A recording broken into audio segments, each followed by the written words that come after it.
Hi everyone, welcome to School of Scarlett. I am so happy to have you here today. Today we're going to be talking about self-image. We're going to be talking about weight gain, my spiritual perspective around weight gain. So stay to the very end so that you can gain this other understanding, this other perspective around weight gain. So I'd like to first start by just sharing my story, a little bit about my self-image and how that developed. And I'm talking about it from a sense of a feminine being. So it may be different for you if you are a masculine being, but you will still develop in some way some sort of image based on your actual physical appearance. You will have some kind of preference about it. You will have some kind of feeling about it. So we're going to be talking about that because the majority of people hold very negative feelings about their self-image.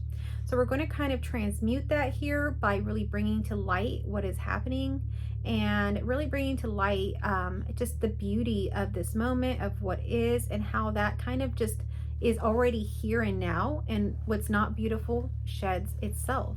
So we're going to be talking about that here. I'll start by sharing with you that growing up in my very early years, as far as I can remember, my memory isn't the greatest, but what I can remember was that I was a child that liked to dress up and put makeup on and pretend and do all of those things. So I was certainly one of these girls, or little girls, that would dress up as princess, and then all the different characters that I so loved on TV.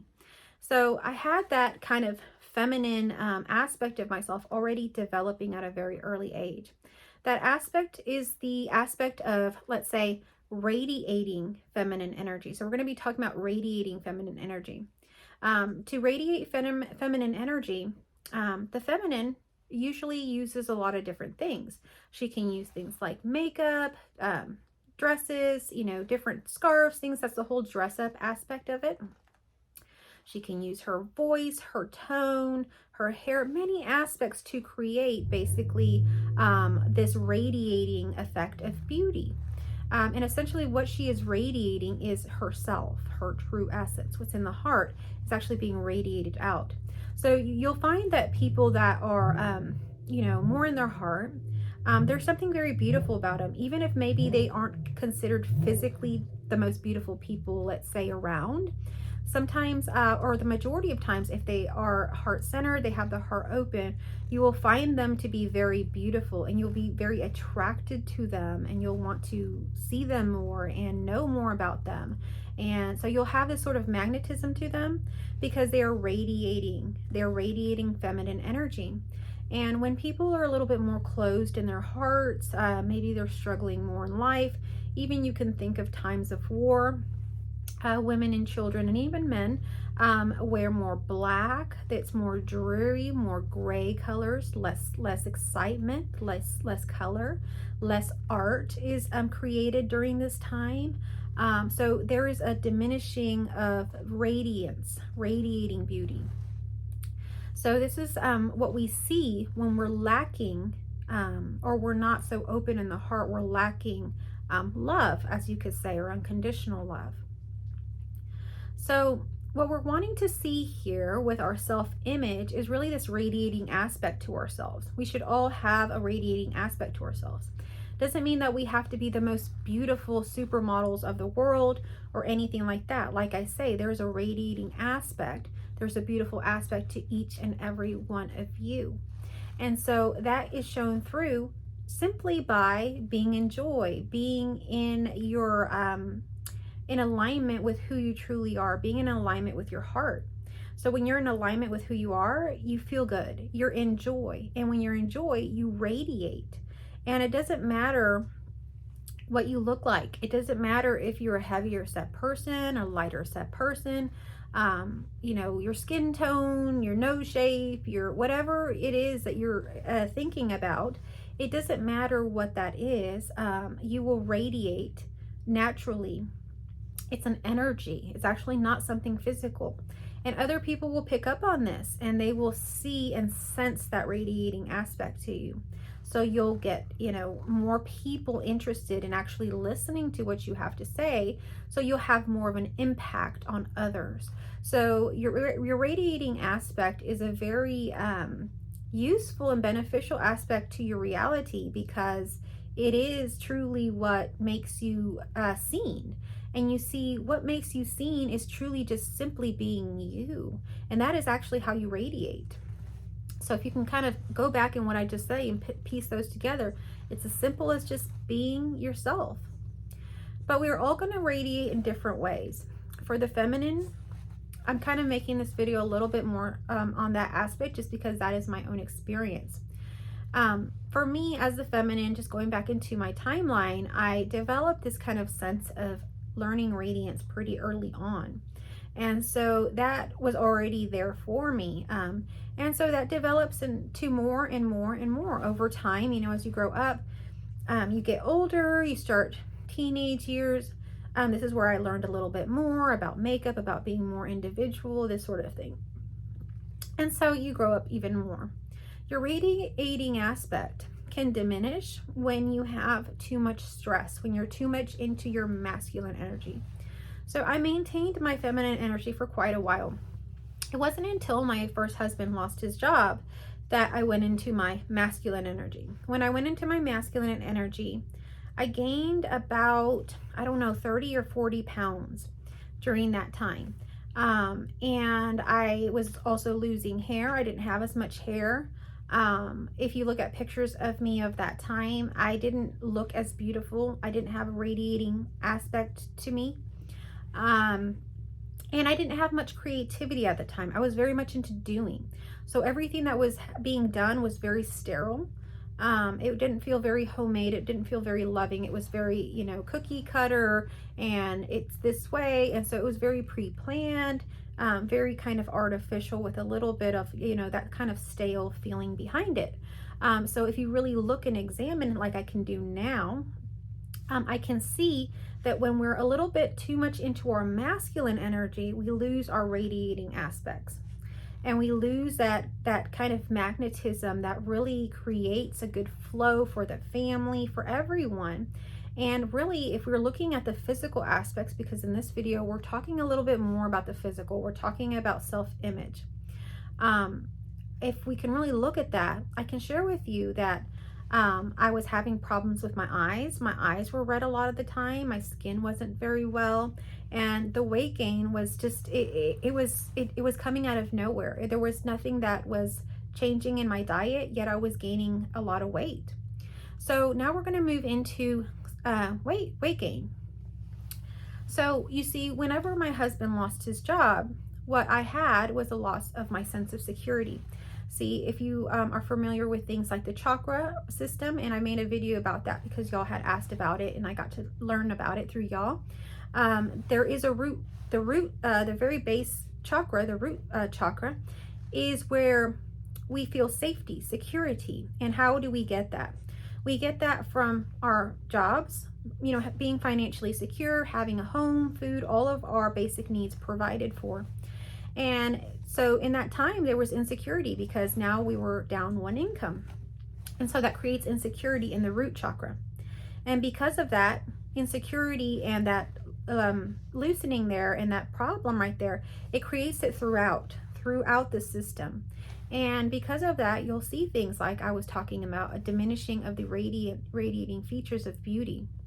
And when you lose security, when you lose safety in your system, in who you are as an expression, in your chakra system, if you want to say in your brain, and your psychological system, whatever you want to say, when you lose security, one of the main things that happens a lot of the times is weight gain. See, weight gain is actually a safety mechanism that your body puts on. And I have more of a background in psychology, so I know this a little bit more from the psychological end of it and the case studies and all of that behind these areas.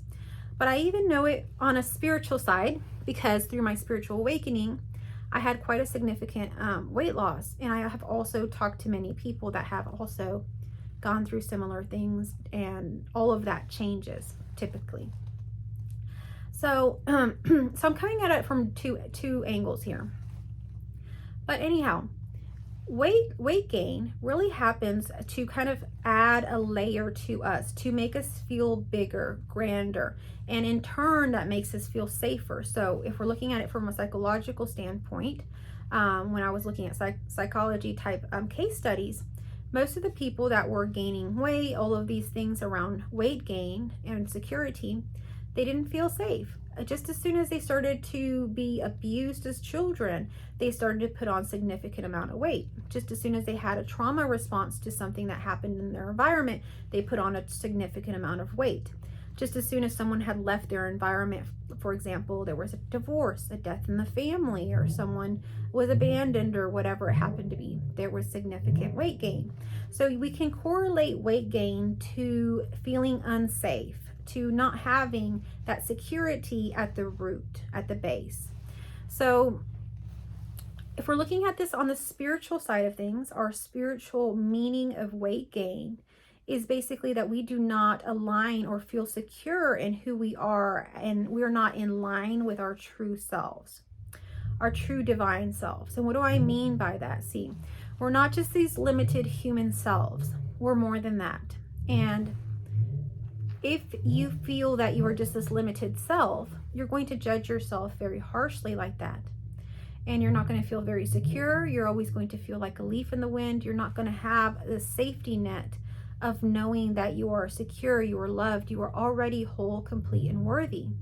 Without knowing that, you of course fall into images or problems with self-images, self-esteem, problems with self-hatred. All of these things arise. So in order to transmute that, to banish that, to get rid of that, we really have to align with our true nature. Our true nature is truly that we are one with God. We are divine, and we have that at all times. We are one with God. We are not separate at any time with God. And so if you have never heard this before, I recommend you watch some of my videos. And so most of this is going to point you all the way back to you, because you see, all there is you. And right now you're expressing as this character, and you're being this character. And really your job here is to love this character, to really love this character fully, to get to know this character. And it has to start somewhere. So one of the main places we can start is with our self-image. If we're having trouble with our self-image, if we are hating the way we look, really going against everything, and, you know, not liking our hair, not liking our weight, not liking this, the way we have this or that, we have to kind of challenge ourselves. How can we love it? How can we love it? I say it one more time. How can we love it? How can we love these aspects of ourselves that we don't like? Because as soon as we do, believe it or not, they transmute and they become very beautiful. See, I've had the blessing, or the really lucky experience, I guess you could say, of having had a twin flame, of having had many different guides and guidance throughout my life that brought out my beauty in different ways. And I was a child who, I say, really started off playing a lot in imaginative play and all of these things.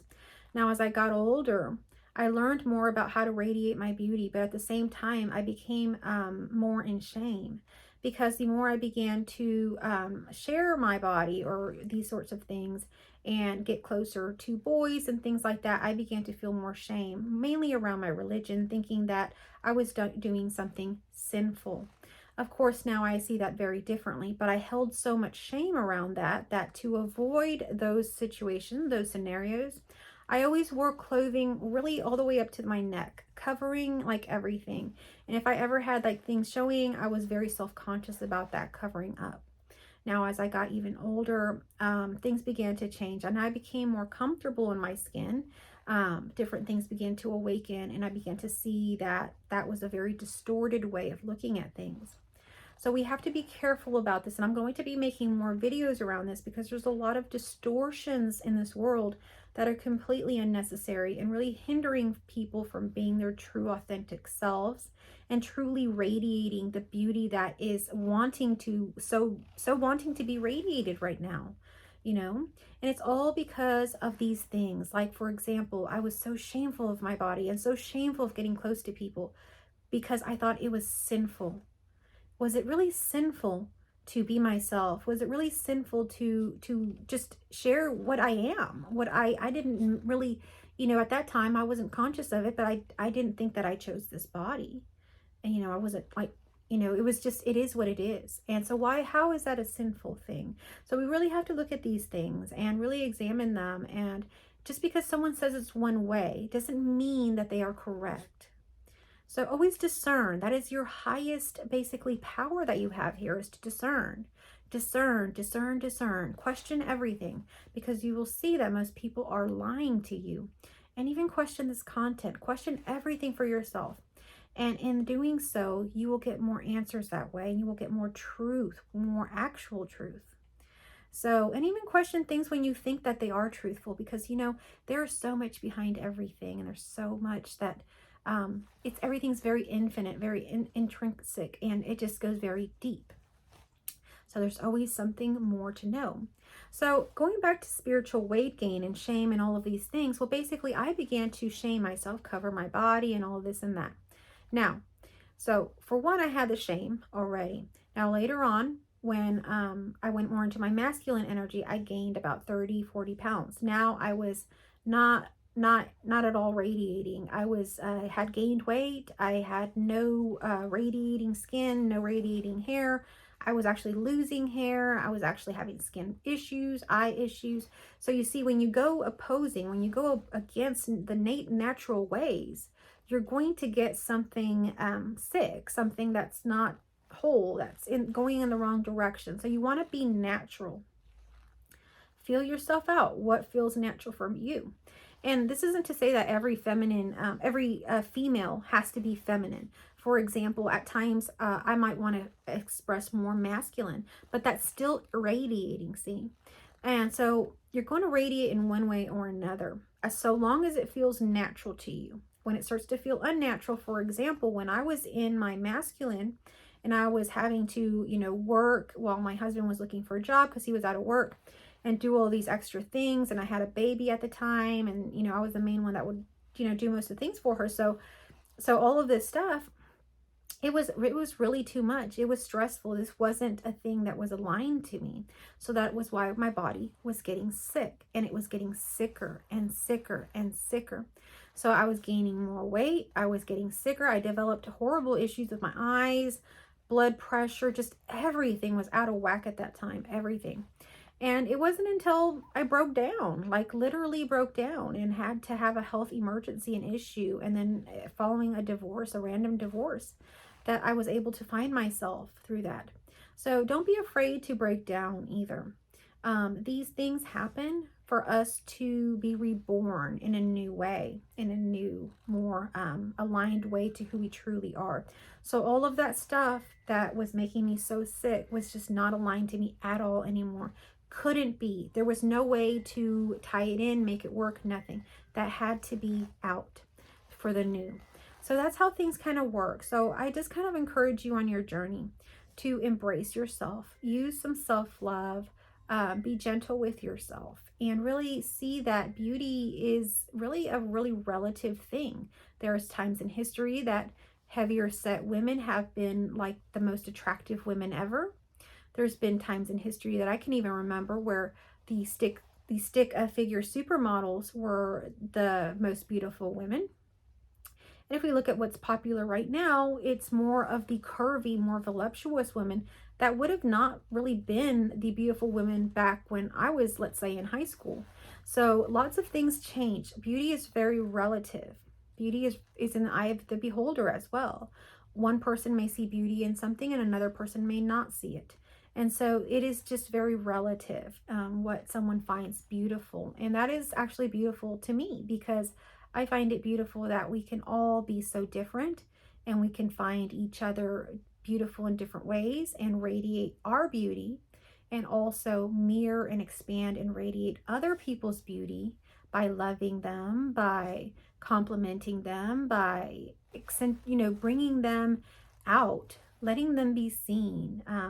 And so that's what's beautiful about our expressions, that we are just all here to know each other and really radiate and express each other in a mirroring effect of more and more beauty, more and more love.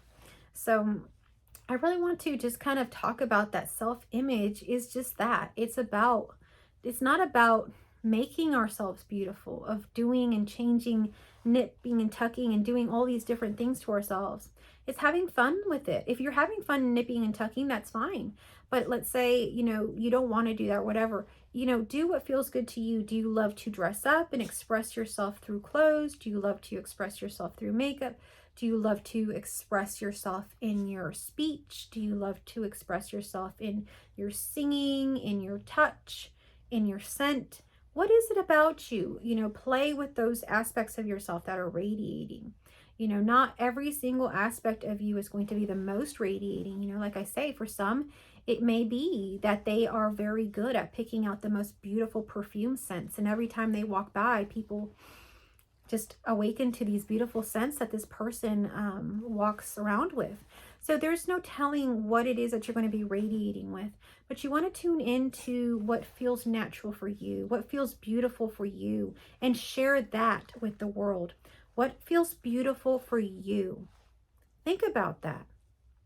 Which perfume do you like? What colors do you like? What would you like to see more of in this world? See, you're actually the architect of your own life. You're actually the architect of your own universe, your own existence, your own everything. And so the more you pick more of, the more you decide to do more of, the more that expands within your reality, within your universe. So if you love the color purple and you're always choosing the color purple and wearing the color purple and doing color purple, then you're expanding the color purple and you're going to see more of the color purple, and other people will start mirroring that and they'll start wearing color purple. You're going to see this. It happens. This is fact. It just happens this way. So begin radiating those beautiful aspects of yourself that you want to see more of, and begin radiating and mirroring other people's aspects that you want to see more of. That way we can see more of these beautiful self-images emerge that are truly authentic and aligned with one's own true, actual sacred heart. Thank you so much for watching. If you like this content, please share it, get it out there, like, comment down below. Share with me what you struggle with as a self-concept, or what has helped you on your journey as a self-concept. If you're new here, please subscribe to my channel, and thank you so much again for watching. I love you all infinitely, and I have gratitude for each and every one of you for watching. Thank you.